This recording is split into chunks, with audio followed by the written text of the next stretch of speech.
Bonjour à tous, bonjour à toutes. Nous sommes le jeudi 1er octobre 2020. Ce soir, à mes côtés, Joseph Confavreux et Yann Philippin de la rédaction. Bienvenue à tous les deux, bienvenue à vous tous et toutes dans À l'air libre. Au sommaire de cette émission, nos nouvelles révélations sur Pastore, l'ancien joueur du PSG. C'est la suite des Football Leaks. Yann, tu nous apportes ce soir la preuve de l'évasion fiscale de Pastore. Reportage à suivre aussi de Mathieu Magnodex près de Dax dans le sud-ouest où des collégiennes se révoltent contre la tenue correcte exigée, la tenue républicaine exigée par le ministre de l'Éducation nationale. Et puis quel avenir pour la Nouvelle-Calédonie? Pour en discuter, Joseph, tu reçois l'anthropologue Alban Bensa, spécialiste du peuple kanak à quelques jours d'un nouveau référendum sur l'indépendance. À l'air libre, numéro 12, saison 2, c'est parti.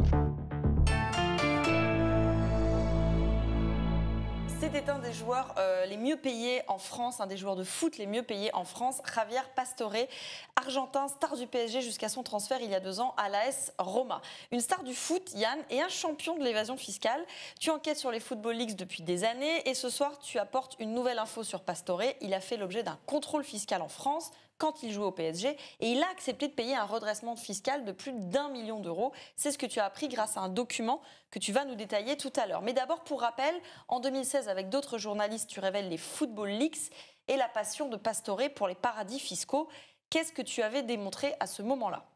À ce moment-là, grâce au document Football Leaks, on avait démontré que plusieurs joueurs argentins toucher en fait leurs revenus de sponsoring que leur versent leurs partenaires via des sociétés écrans dans des paradis fiscaux. Et par exemple, pour Pastore, entre 2013 et 2015, Nike avait versé 1,9 million d'euros à une société en Uruguay, Clisery, donc l'Uruguay étant un paradis fiscal surnommé la Suisse de l'Amérique latine. Vous aviez pu remonter le schéma, c'est ça ? Oui, ce qu'on avait pu prouver grâce au document, c'est que la marque Nike et sa filiale aux Pays-Bas versaient les droits à l'image à une société écran, Aurel BV, toujours aux Pays-Bas, et que Aurel BV envoyait ensuite l'argent à une seconde société écran, Clisery, basée en Uruguay, donc un paradis fiscal. L'argent était viré sur un compte bancaire ouvert par cette société écran chez Premier & Co, une société de transfert de fonds à Londres. En fait, c'est un peu comme un compte PayPal, mais pour les entreprises.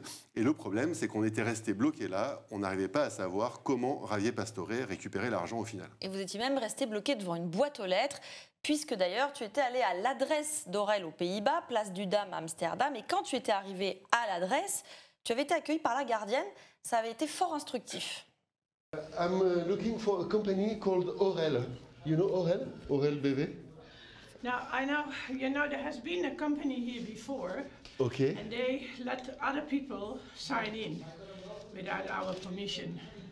Well, excuse me, what do you mean? That They register here, they use this address for registration.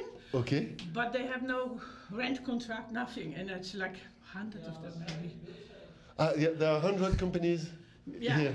Something like that. But now I went to the fraud commission and all this tax commission because I want to get rid of them because it's a headache for us. Voilà, donc la preuve. Là, la preuve par l'image d'une société boîte aux lettres. Tu étais vraiment devant des boîtes aux lettres. Alors, quelques jours après votre article, le parquet national financier avait ouvert une enquête judiciaire visant Pastore pour blanchiment de fraude fiscale. Mais ce qu'on ne savait pas, c'est que la star du PSG avait eu en plus un contrôle fiscal et c'est ce document qui nous en donne l'information.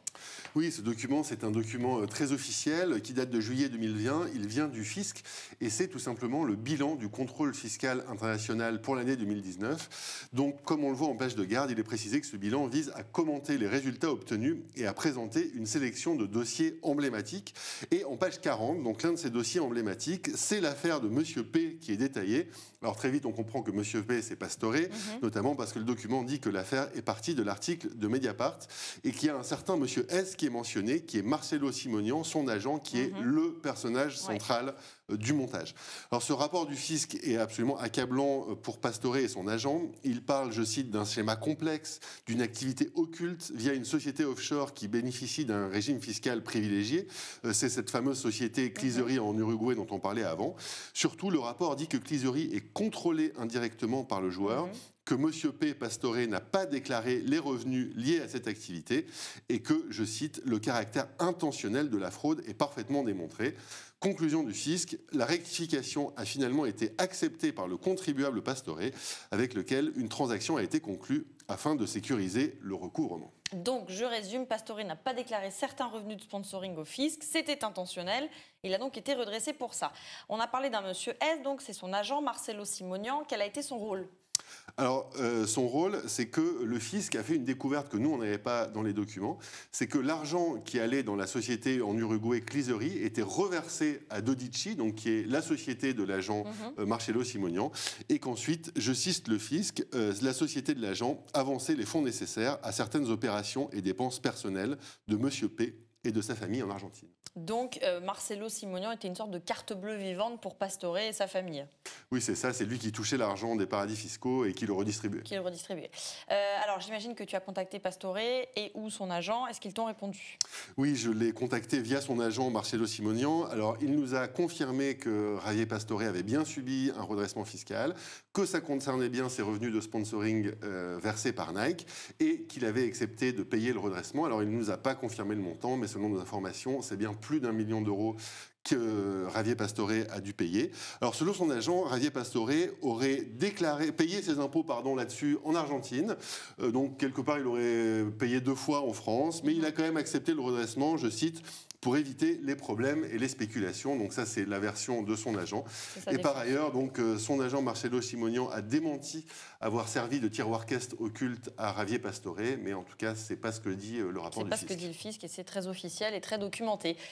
Merci Yann, on te lit dans Mediapart. À bientôt. Merci d'être passé dans À l'air libre. Merci Valentine. Tout de suite le reportage.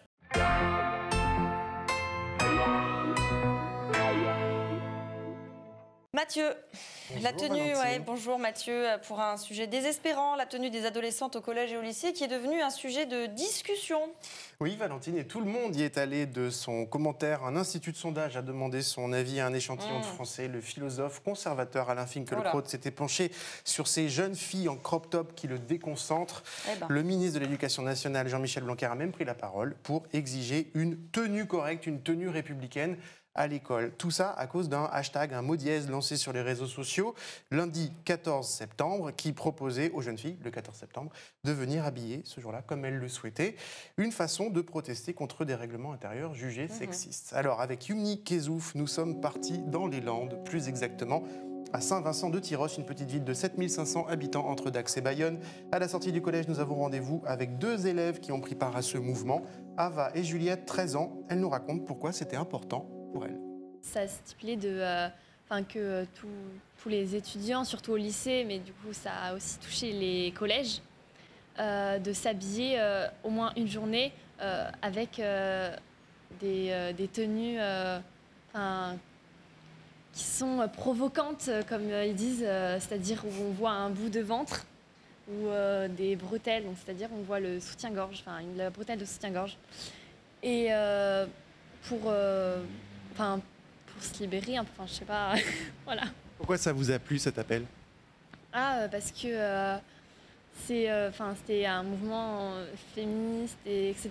Et pour notre âge, c'est bien déjà de s'exprimer comme ça. Tu l'as vu comme un mouvement féministe cet appel ? Oui, un peu, oui. Pourquoi ? Parce que on dit les remarques vis-à-vis des tenues au collège, c'est surtout, vraiment que pour les filles. Ava nous a montré la tenue qu'elle portait ce jour-là. Ça qui a posé problème. Voilà, c'est ce vêtement. Parce qu'on voyait mes bretelles de soutien-gorge. Ce jour-là, les tenues des jeunes filles ont suscité des remarques de certains adultes de l'établissement. Ava et Juliette, ces remarques, elles les ont trouvées déplacées. Elles se sont même vues promettre des heures de colle par l'administration du collège. Elle s'étonne de ces réactions, elle s'étonne aussi de celles du ministre de l'Éducation nationale. Blanquer, je crois qu'il a dit une tenue républicaine, ça veut rien dire. Ah ouais, ça veut rien dire. Déjà, République et tenue vestimentaire. Pourquoi ça veut rien dire ? La République est une tenue et des vêtements. C'est quoi le rapport ? Je sais pas. Et puis quand ils disent oui c'est provoquant, c'est pas la tenue en elle-même qui est provoquant, c'est la façon dont tu agis. Et leur critique majeure, Valentine, c'est la rédaction du règlement intérieur qui demande aux élèves de venir dans une tenue, je cite, décente et stipule que les hauts doivent couvrir à minima les épaules et le nombril. Elles ont même écrit une lettre collective à la direction de l'établissement que nous lit Juliette. Les garçons ne reçoivent jamais aucune remarque par rapport à leurs shorts, alors que certains shorts sont plus courts que nos jupes. Ce règlement apprend aussi aux jeunes filles, dès leur plus jeune âge, qu'il faut s'habiller en fonction des garçons. On en arrive à même sexualiser nos épaules, nos genoux et nos ventres. Nous souhaitons juste faire changer les choses pour qu'il y ait une vraie égalité entre les hommes et les femmes, pour que nous puissions nous habiller comme nous le voulons, comme le font les garçons. D'abord, interrogative, leur maman Estelle et Isabelle se disent fières de leur fille. Ce sont des adolescentes, des femmes en devenir, qui ont du mal déjà à se positionner là aujourd'hui vis-à-vis des garçons. Donc que l'adulte pose un regard sur elles sexuel, c'est vraiment le terme, ça les aide pas en fait. Le matin, Juliette, quand elle s'habille, elle réfléchit à sa tenue avec ça en tête en permanence. Elle le disait tout à l'heure, j'y pense tout le temps. Ça valide le fait que la fille et la femme restent un objet sexuel. Il y a énormément d'hommes ou de garçons dignes de confiance qui n'iront jamais au-delà de ce qu'une... Parce que le cœur du problème, il est là. Qui n'iront jamais au-delà, qui respecteront les femmes. Mais elles partent avec ce bagage-là dans la vie. Voilà. Les hommes, pendant 4 ans, j'ai entendu que les hommes peuvent avoir des regards sales sur moi. Et ça, c'est gênant. Alors Valentine, on a mené l'enquête sur place. Le principal du collège que nous avons contacté n'a pas souhaité nous répondre, mais le directeur de cabinet de l'inspection académique des Landes, Serge Tauzier, a bien voulu nous expliquer. Certainement qu'il doit y avoir de la part notamment peut-être des adultes, mais des élèves eux-mêmes, mais de manière inversée, mais quelque chose qui est de l'ordre effectivement d'un contenu plus sexualisé que celui auquel pensent ou ne pensent pas les élèves concernés. En clair, c'est qu'elle dirait, on nous reproche de porter des tenues légères qui viennent dénoter une attitude qui va venir chatouiller les garçons. Vous la comprenez, cette interrogation de ces jeunes filles ? Elle vient nous interpeller. Oui, bien sûr qu'il faut la comprendre. Mais il faut aussi qu'elles entendent que c'est normal que l'adulte ressente cela et intervienne si effectivement il éprouve un petit peu cette perception qu'elles s'exposent et elles se mettent un petit peu en danger en se proposant de la sorte au sein du collège. Donc, en résumé, on comprend, on entend, et en même temps, les inquiétudes des adultes sont légitimes, ça chatouille les garçons. Voilà. Bref, l'institution a un peu de mal à entendre les arguments des 2 jeunes filles. Pour Ava et Juliette, en fait, la discussion, elle est beaucoup plus simple. Il y a une phrase qui a beaucoup tourné, c'est pas du tout de moi. C'est pas nos jupes qui sont trop courtes, c'est vos mentalités. Et je trouve que c'est vachement vrai, cette phrase, elle inspire beaucoup de choses. Dans un monde idéal, qu'est-ce qui se passerait ? Il y aurait plus cette pensée ah non, je vais attirer le regard des hommes ou ah non, c'est peut-être trop provoquant ou trop indécent. Nous, on est encore jeunes. On se dit que, je sais pas, tu veux t'habiller comme ça, tu t'habilles comme ça. Ils n'ont pas de mots à dire sur ça. Voilà des adolescentes républicaines, ça devrait plaire à Jean-Michel Blanquer. Merci Mathieu. Tout de suite, nous accueillons l'anthropologue Alban Bensa pour parler de la Nouvelle-Calédonie.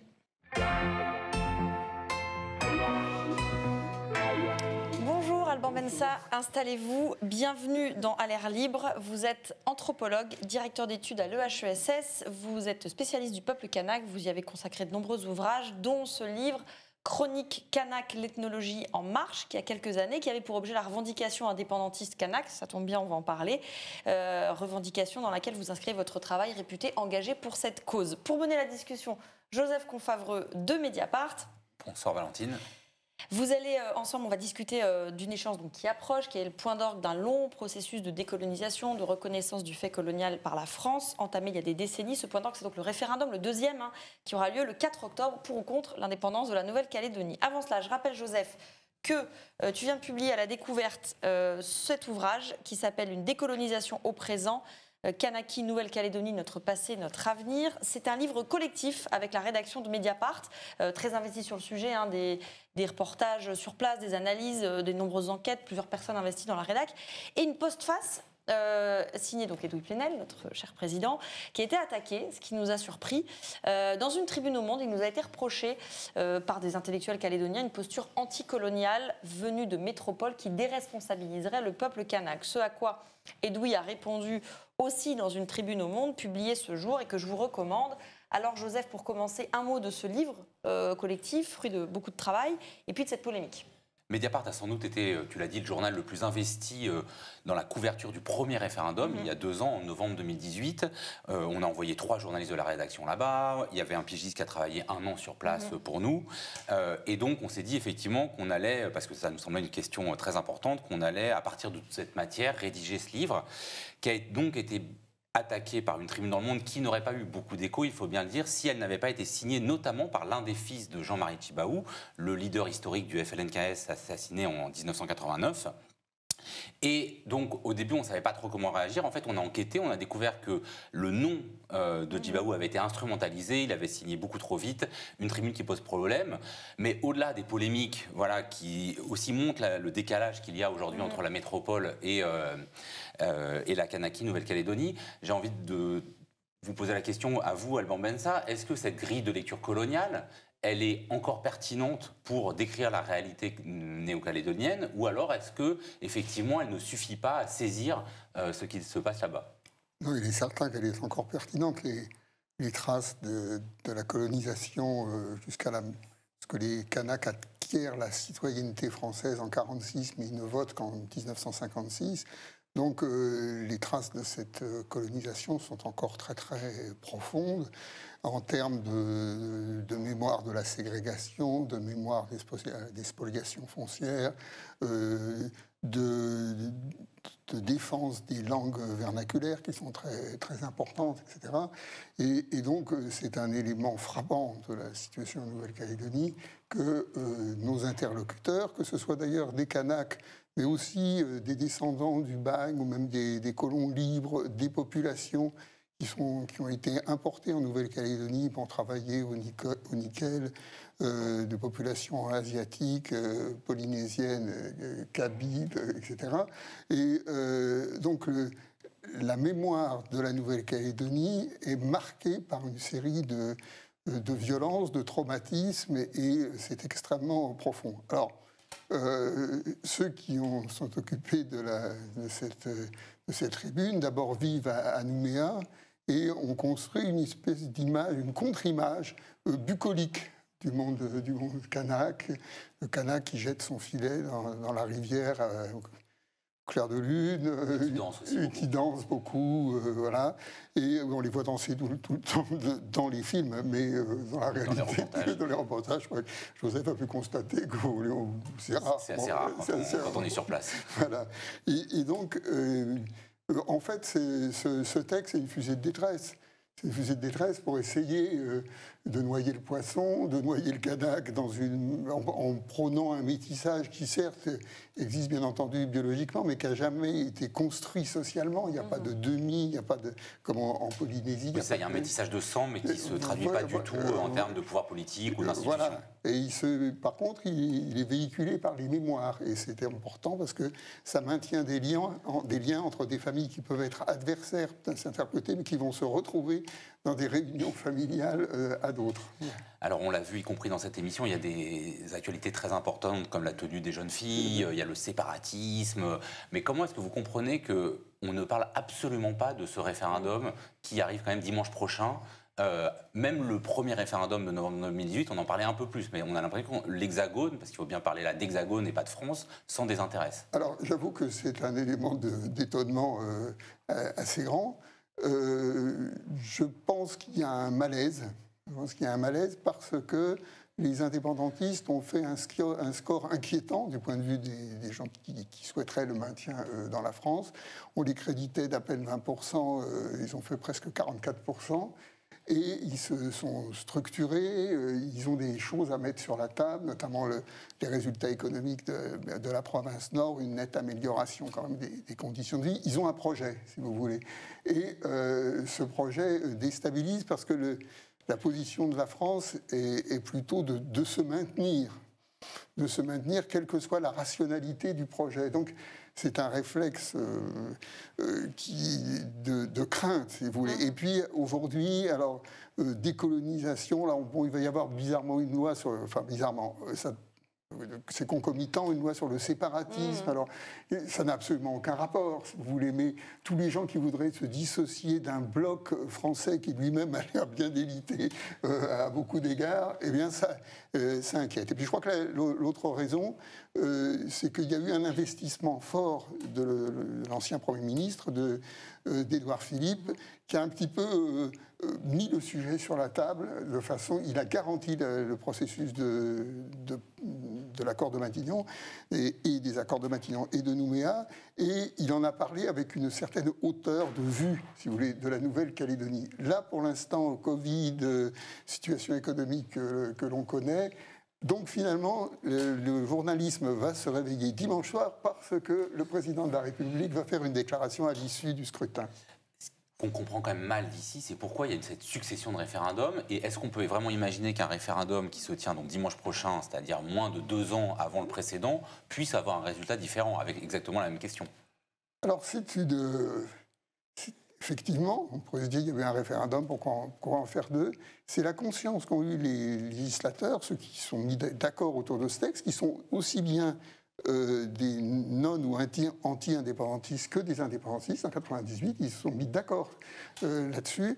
L'idée, c'était de donner le temps de faire émerger une citoyenneté calédonienne et de donner aux gens la possibilité d'imaginer un vivre ensemble qui rompe avec le processus colonial qui continue, disons, avec l'héritage colonial qui continue encore ça et là à sévir. Donc c'était un pari sur le dialogue, un pari sur la rencontre, etc. Moi, en tous les cas, je le vois comme ça, plutôt que de précipiter les choses. Alors évidemment, à un moment, puisque le référendum a été décidé, alors le premier référendum, beaucoup pensaient que ça allait enterrer la cause indépendantiste. Des gens, même à gauche, m'avaient dit, vous direz à Paul Néautine qu'il faut qu'il revoie sa copie, c'est terminé. Paul Néautine, pour ceux qui ne connaissent pas, c'est le président de la province Nord qui est tenu par les indépendantistes. Voilà, donc on se disait, c'est plié, bon voilà, c'est un vieux vestige, comme ça a été dit, soi-disant, à propos du texte d'Edwy Plenel. Et, aux surprises, pour les gens qui étaient en province Nord et qui avaient circulé, et Mediapart s'est bien renseigné, on voyait bien que ça bouillonnait quand même dans le pays, et ça s'est réalisé dans un scrutin qui était plus favorable aux indépendantistes qu'on ne le pensait. Mais 44%, enfin proche de 44%, c'est comment on peut gagner encore 6%, même si on parle de chiffres qui ne sont pas non plus énormes. Il suffirait qu'il y ait 15 000 personnes qui votent en plus pour l'indépendance pour faire basculer le scrutin. Je ne pense pas que le scrutin va basculer cette fois-ci. Il y a la possibilité d'un 3e référendum fin 2021, début 2022. Donc il aura certainement lieu. Et pourquoi un 3e ? Il était prévu aussi dans l'accord. Il était prévu dans l'accord pour donner tout son temps à une méditation plus approfondie. Et du côté des indépendantistes, et c'est la force des Kanaks, parce qu'ils sont là depuis 3000 ans, ils disent, nous, on va jouer le processus temporel jusqu'au bout. On va utiliser toutes les cordes qu'on nous tend, toutes les perches qu'on nous tend, le premier référendum, le deuxième, le troisième. On a des institutions qui viennent d'être réélues dans les provinces où 2 provinces sont tenues par les indépendantistes. On va aller jusqu'au bout de ces institutions, c'est-à-dire en 2026. Et puis après, on verra. L'idée, d'ailleurs, qui était forte de Tjibaou, c'est qu'on grignote, on avance. Alors à chaque fois, on a 2 places de plus au Congrès, on a quand même 5 places sur 6 au gouvernement, on grignote les administrations, on avance comme ça, lentement, mais sûrement, sachant qu'un jour, le fruit va tomber sous le cocotier. Mais imaginons que le non l'emporte au référendum de dimanche, puis au 3e référendum qui était prévu par les accords de Nouméa de 1998, on rentre dans l'inconnu institutionnel. Alors après, on rentre dans l'inconnu institutionnel si... C'est pour ça que là, il y a une responsabilité de l'État qui se réveille là. Et si on n'engage pas dès maintenant ce que les les indépendantistes et certains non-indépendantistes modérés demandaient, c'est-à-dire depuis 2011, ils demandent ça, des concertations pour préparer un avenir qui soit à la fois une souveraineté calédonienne affirmée dans des relations positives avec la France et pas terminer ce processus colonial par des drames comme ça a été le cas dans toutes les autres décolonisations menées par la France. Alors vous avez employé un terme, les non-indépendantistes modérés, donc peut-être qu'il faut préciser, les forces en présence pour ce scrutin-là de dimanche, c'est pas un match loyaliste contre indépendantiste. Non, c'est plus compliqué parce que il y a donc les plus attachés à l'idée que la Nouvelle-Calédonie doit rester française, à la limite comme un département français, bon, voilà, et que c'est la France. Ces gens-là se sont regroupés sous le titre loyaliste. Ils ont fait un front loyaliste récemment et auquel est associé le Rassemblement national calédonien. En gros, tout est dit. Mais à côté, les gens autour de Philippe Comès, de Calédonie Ensemble, depuis des années, ont essayé d'ouvrir un dialogue pour trouver une autre solution. Un dialogue sur le drapeau, bon, il n'a pas abouti, dialogue sur d'autres découpages, et dialogue aussi sur des transferts financiers, puis surtout sur l'émergence d'une société plus équilibrée, travaillant dans cet esprit de rééquilibrage. Ces gens, de bonne volonté, avec leurs limites comme tout le monde, ils se sont fait battre aux élections. C'est toujours les ultras qui l'ont emporté, qui donnent le ton. Donc ils prennent un... Alors, on ne sait pas aujourd'hui si Calédonie Ensemble, alors il y a que... C'est un référendum, c'est oui ou c'est non, s'ils votent non à l'indépendance, ou peut-être qu'ils vont s'abstenir, vous voyez, ou peut-être que en fonction du résultat, si le processus se confirme que rien n'est possible sans un dialogue avec les indépendantistes, ils vont servir de courroie de transmission pour alimenter ce dialogue. Il faut, pour les gens qui ne connaissent pas ce territoire, comprendre qu'il y a quand même un spectre qui plane sur ce scrutin, sur le précédent, sur celui d'après, c'est celui des événements des années 80, comme on a appelé cette période, où il y a eu des dizaines de morts de chaque côté. On a beaucoup dit au moment du premier référendum, oulala, si ça se passe mal, il va y avoir un retour des violences. Ça ne s'est pas produit. Là, vous les craignez, les violences intercommunautaires ? Pas pour l'instant. Je ne suis pas prophète, hein, c'est peut-être que demain...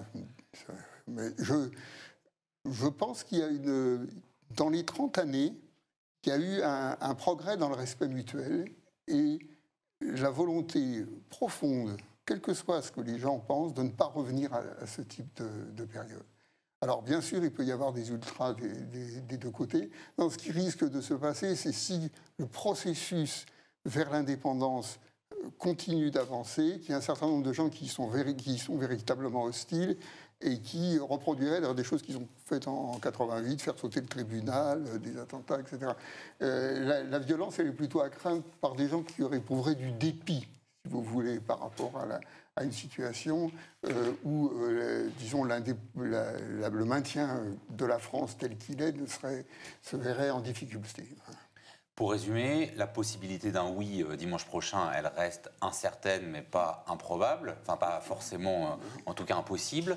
Il faudrait que les non-indépendantistes modérés s'abstiennent, que les indépendantistes fassent le plein de la participation. Est-ce que ces indépendantistes, ils sont toujours unis ? Bien sûr que non. Ce serait trop simple. Il y a l'Union calédonienne et l'UNI, qui regroupe des gens autour de Paul Néaoutine, Simone Palika, etc. Et ils ne sont pas unis sur peut-être la forme que pourrait prendre l'indépendance. Il y a des gens qui seront peut-être plus conservateurs et d'autres qui seraient plus progressistes. Il y a des gens qui vont être, notamment sur la côte ouest, plus tournés vers les non-Kanaks, et des gens qui disent sur la côte est, après tout, on pourrait s'en passer, puisque de toute façon, on ne les voit jamais. Et donc, il y a un débat interne au FLNKS, mais quand même sur les points importants. Le vote du budget de la province, toutes ces différences disparaissent et ils votent comme un seul homme le budget proposé par l'UNI, le président de la province.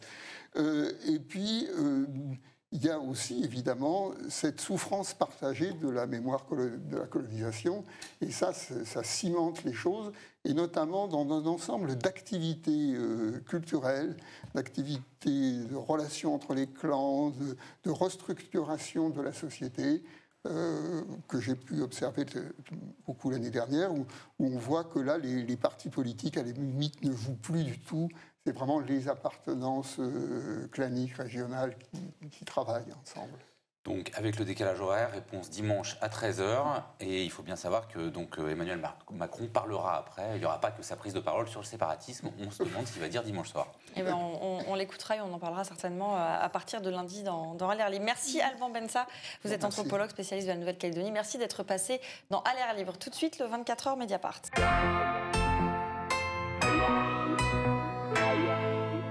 Si vous n'avez pas lu Mediapart ces dernières 24 heures, petit résumé. Ludovic Lamant s'est rendu à Florac, dans les Cévennes, dans ce coin reculé de Lozère où le virus est peu présent. Ludovic a rencontré des anti-masques convaincus, mais aussi des porteurs de masques qui respectent le protocole tout en se posant des questions. Nous en parlions hier avec Fabrice Arfi, le ministre de la Justice, Éric Dupond-Moretti et ses conflits d'intérêts. Eh bien, une plainte pour prise illégale d'intérêt a été déposée devant la Cour de justice de la République, seul habilité à juger un ministre, Michel Deléan. Et Fabrice Arfi vous explique tout. Enfin, dans le club, ce billet de Sabrina Cassa qui a interviewé l'abonné Zazaz, qui a publié 100 billets de blog depuis janvier 2019. Toujours cette même colère, cette même lutte qui l'a fait beaucoup écrire. À l'air libre, c'est fini pour aujourd'hui. Demain, n'oubliez pas, programme chargé, écrire l'histoire avec Rachida El Azouzi et Fabien Escalona. Entretien avec l'historienne Raphaël Branche sur les appelés en Algérie. Samedi, le documentaire sur Barthes, Roland Barthes, enfin un documentaire qui s'appelle Barthes, sur Roland Barthes, une très libre interprétation des mythologies de Barthes depuis Ourthe, sa ville natale, jusqu'à l'Atlantique, le long du fleuve Adour. Et dimanche, Dan Israël reçoit les auteurs de la nouvelle guerre des étoiles, enquête sur la notation permanente des services marchands. Voilà, c'est l'époque dans laquelle nous vivons. Nous, on revient lundi. Ce sera Mathieu Magnodex aux commandes. D'ici là, très bon week-end sur Mediapart.